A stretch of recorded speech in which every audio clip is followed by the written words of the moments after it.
Mám tu UPS-ku staršiu, 1000 RS-ku. Boli tam vadné baterky, tak som ich vymenil. Ale je zaujímavé, čo to robí. V podstate tá UPS-ka by mala byť OK, ale vyzerá, že voľačo s ňou je nie v poriadku, lebo ide len na baterky. Čiže pokiaľ ju zapnem do elektriky, že zapneme, tak je ticho všetko, nič sa nedieje. Zapneme, mali by prebehnúť testy.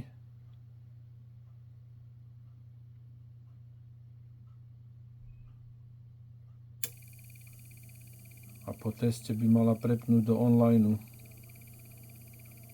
ale prepne sa do offline.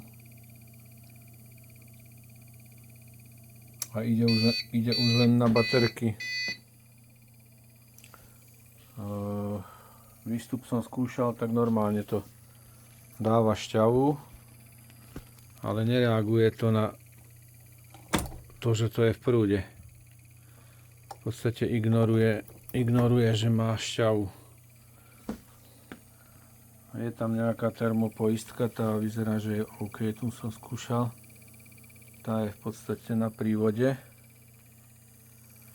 No a pozerám tam, nemá to žiadnu poistku alebo niečo také. A otázne je, že vlastne či to už je ozaj do šrotu, alebo sa to ešte dá spraviť. Čo by to mohlo byť? Nebola dlhšie zapnutá,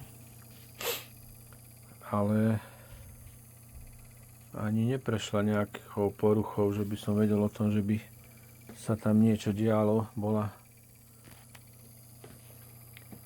dlho používaná a v pohode.